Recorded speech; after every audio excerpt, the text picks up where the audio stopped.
Okay, area rugs are basically to define a space. Now, it gives you more of a visual breather, when your transition happens from one area to another, or when you're creating zones in your interiors. So it's nice to have an area rug which is defining spaces, so people know, or visually people are able to connect. So let's see what they are now. Adding an area rug will define a space. It will help create a visual breathing of the room, because your transition is from one space to another space.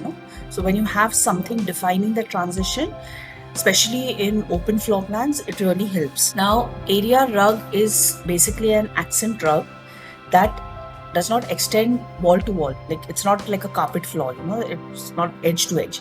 It is mostly used to anchor furniture in a space. So, one way of doing this is by marking your area wherever you want that rug with a painter tape or a paper tape, and that will help you visualize how big or small you want the area rug to be. Now, one extremely important thing you have to take care of is that the area rug should not be just in some space without, which is not really making sense. Like, if you see in this space, this is your dining area which is defined, this is the seating area, and the area rug is just going into a corner. For what reason? It doesn't really make sense. So these are some mistakes that are made by designers, and we'll be talking about these mistakes also so that you can avoid them in your designs. Now, one thing you have to understand about area rugs, one rule is that the central pieces of furniture, you know, all four legs of all the major pieces should fit on the rug. And if you feel that no, you cannot afford to buy such a big rug, or you don't want to buy such a big rug, then at least the front two legs of your furniture pieces should rest on the rug. Now, every time you purchase a rug, you have to think of the shape and size that you want. So, for example, a round rug under a round table looks more cohesive. So, think of the shapes of your furnitures, and then also think of what kind of shape you want to add, because the floor rug is going to be like a major visual element. So, you don't want to mess up with that. Ideally, you should have the same amount of floor space on all sides of the rug. So one principle of placing a rug is, suppose there's a rug here, so all the area surrounding it preferably should be of the same width. So anywhere from 8 to 24 inches. 18 inches is ideal because that much of space is good to have while walking. But suppose it's a small room, you don't get 18 inches, and minimum 8 inches at least for smaller spaces is fine. The main goal is to have the room centered with the rug. Okay. Now, in a living room, for example, all the furniture should be on top of the rug, if possible. If not possible, at least the front legs of your upholstered pieces of furniture should be on the rug. Now, in dining areas, it should be large enough for the chair as well as the table. It should not be like when you pull out the chair, your chair is half on the rug and half below. That will create an imbalance for the person who's sitting, because rugs are a little thick. So it does not give a flat feeling when you're sitting on a chair. So that is one of the golden rules. We'll just go more into detail now.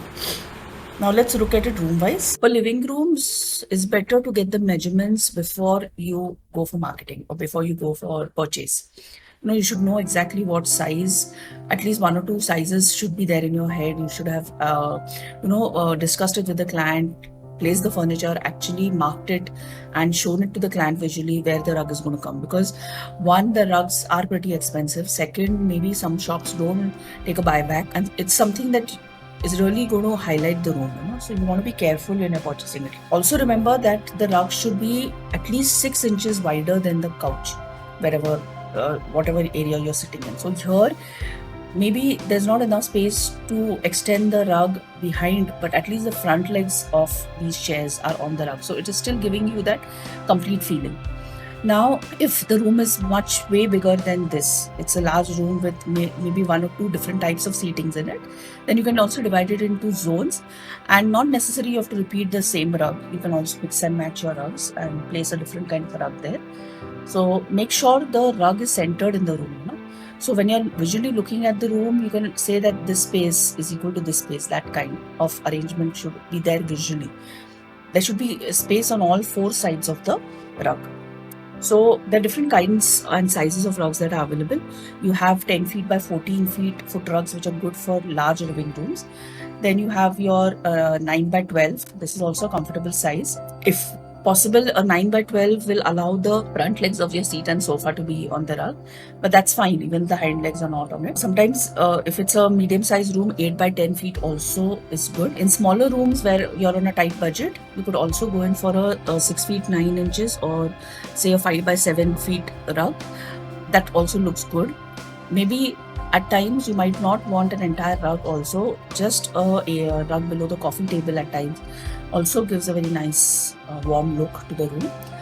So you can basically decide, as I told you, what is the taste of the client, because putting a rug also has some other governing factors, like are there small babies in the house, are there any pets in the house, do they have dogs, because dog hair shedding usually happens during seasonal changes.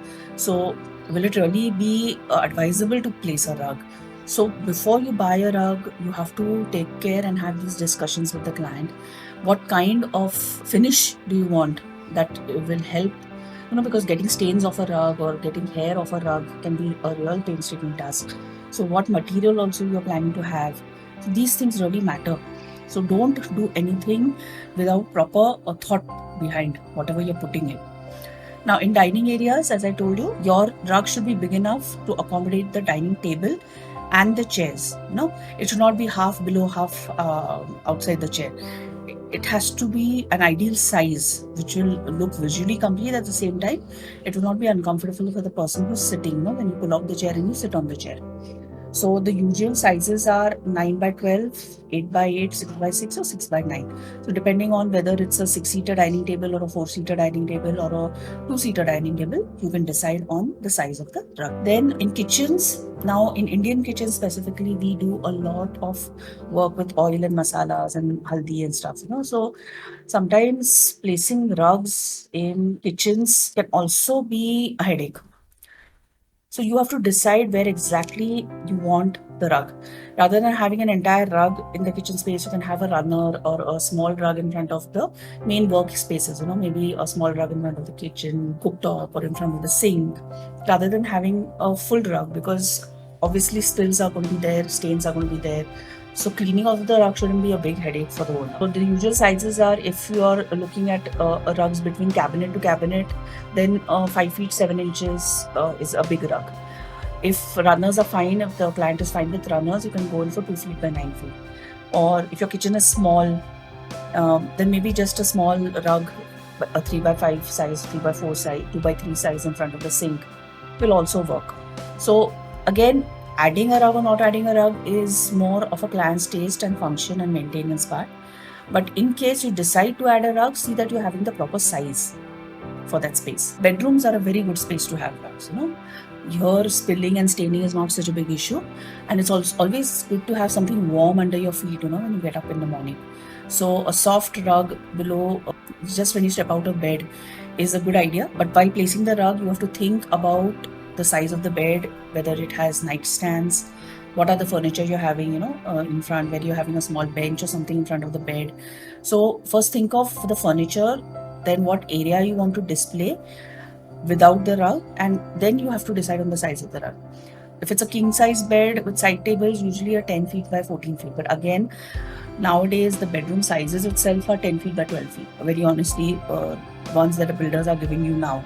If it's a 1 BHK, 2 BHK, 3 BHK flat, the room sizes are not more than 11 by 13 feet or 10 by 12 feet, or if you're lucky, 12 by 15 feet can be a bedroom, master bedroom size. You have to think of the bed, the size, whether it's a king size or a queen size bed. If it's a king size bed, 10 by 14 is a good size for a rug. If it's a queen size bed, 9 by 12 is a good size.